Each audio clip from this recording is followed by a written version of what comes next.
What's up, Lego builders? Welcome back to Coconut Brick Studios for another week of building Coruscant in Lego. This is going to be an interesting week. I don't know if you can hear it, but I'm pretty sick. The classic wintertime bug, sore throat, headache, cough, runny nose, all that good stuff. So I'm not sure what exactly I'm going to get done this week. I also did start filming some of this before I got sick, so there may be a little change in goals and what I think I'm going to get done this week. Anyways, I am going to be returning to the bank. One of the things I was talking about last week and trying to figure out is what I wanted the door to look like. I threw out some different suggestions to you guys, and you guys gave some different suggestions. And I'm also going to be jumping to the entertainment complex to do some more work on the second floor. Don't forget to execute Order 66 on that like button, and let's go see what happens. To kick things off, I'm working on the second story of the entertainment complex. I actually need to tear out a large section of it and add in more brick underneath to help support it. But by the end of the week, I would like to have this entire top side finished. Now comes the tricky part.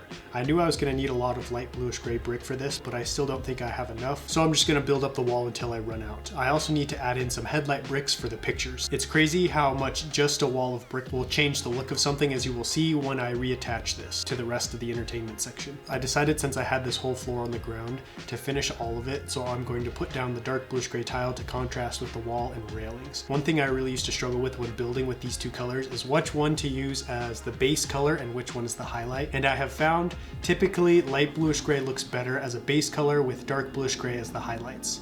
Finishing the top floor is turning into much more work than I thought.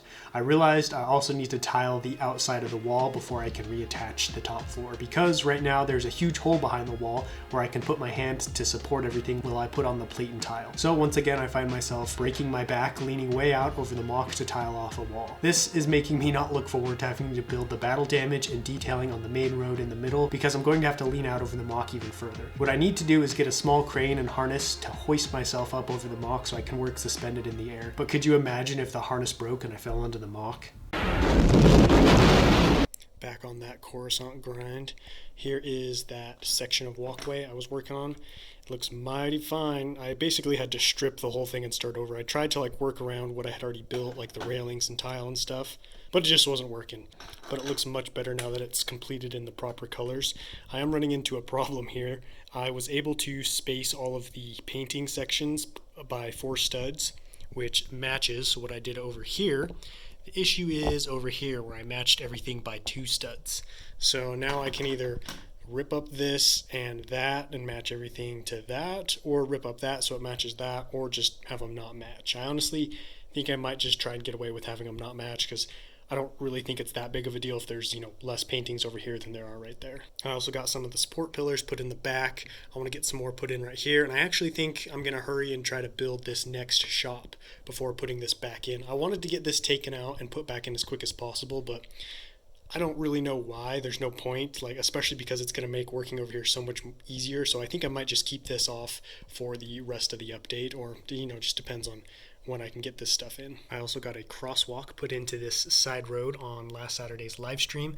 I must say I'm really pleased with how it looks. I even threw in some white bits into that rubble to make it look like the line got messed up with the rest of the road.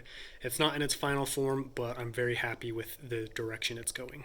And while I'm over here, I might as well show you the front wall, but it's nothing you haven't seen before. Although I'm getting a little bit better at adding chips and cracks into the wall like this. One last thing to show you guys before I sign off.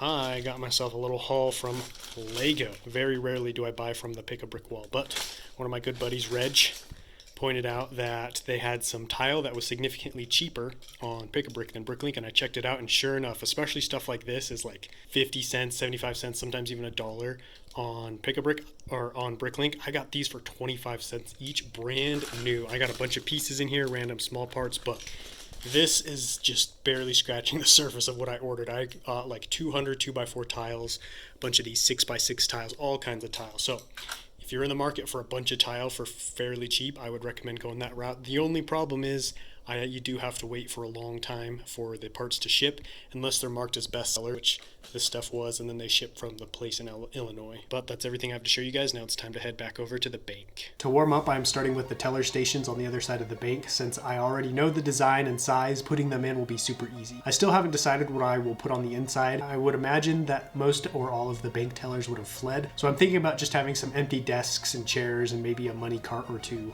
I decided to make this section a waiting area. At first, I was thinking of putting in some offices here, but that would cover up the gunship hole, and I want that to be as visible as possible, and this is going to be a lot easier and simpler to build. I'm going to add a couple of couches and a small bonsai looking tree in the middle. I think I might add a couple of single person seats as well for people coming by themselves. Now to tackle the door. There were a lot of suggestions regarding it in the last update, and a few people wanted revolving doors like what we see in the Andor's TV show. And while that would have looked pretty cool, it would also be tough to recreate with trans clear bricks. So I'm going to try and build a simple brick built push door, although they're going to be so busted up that there won't be much in the way of door detailing. Well, I did not get as much progress on the bank done this week as I had originally planned to, but at least I got something done. Here are those teller stations I was working on. There isn't really anything to say about these because they're the exact same as the ones that I built and talked about last week. Over here in this section, I got one of the little waiting areas done. So I have some benches in here and a tree, but I feel like the tree just is out of place. It's too big. Like, it makes this whole thing look crammed. You can see there isn't really much of a walkway to get around it to get to the benches. So I'm thinking about taking this out and putting it over here in the middle where I've got a lot more space. And I was also thinking about maybe adding like some statues or something, maybe a statue right here, tree here, and then statue on the back. Anyways, let me know where you guys like the tree better, over here in this waiting area or here in the middle, kind of like this. The door was actually a lot easier than I was anticipating. I was thinking about, having it completely built originally, and that meant, it's going to have to look fancier, all these cracks are going to have to be dealt with. There was just a lot more going on, but since I decided to have it broken, it became so much easier because now I basically built it in place. It doesn't need to open or move. All of these cracks and seams kind of make sense because, it's broken.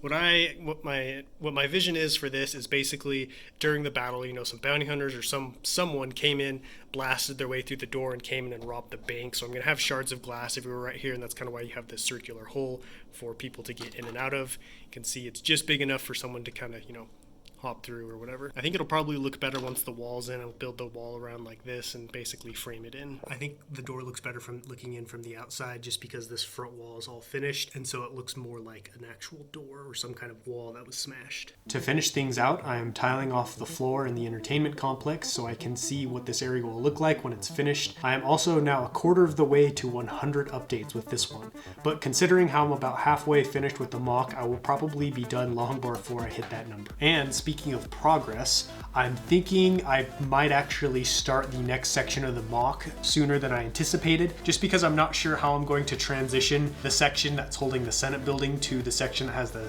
bank and the entertainment complex. That's part of the reason why there's no wall on that side of both of those buildings, because I'm just not sure, is there going to be a sidewalk there? Is there just going to be a flat section that leads up to the steps of the Galactic Senate building? So I want to get that started sooner rather than later so I can figure that out and finish the walls of the bank and entertainment complex. Next week, I would like to get all of the interior of the bank done except for the areas that I just don't have the parts for, because I want to start working on the exterior walls and figuring out what I'm going to do for the roof, because I'm running into some problems with that I'm going to have to address pretty soon. And fingers crossed, I would like to get that entire first side of the entertainment complex finished. All that being said, thank you guys so much for watching. Don't forget to let me know what you thought about this update in the comments, and I will catch you next time. But until then, happy building.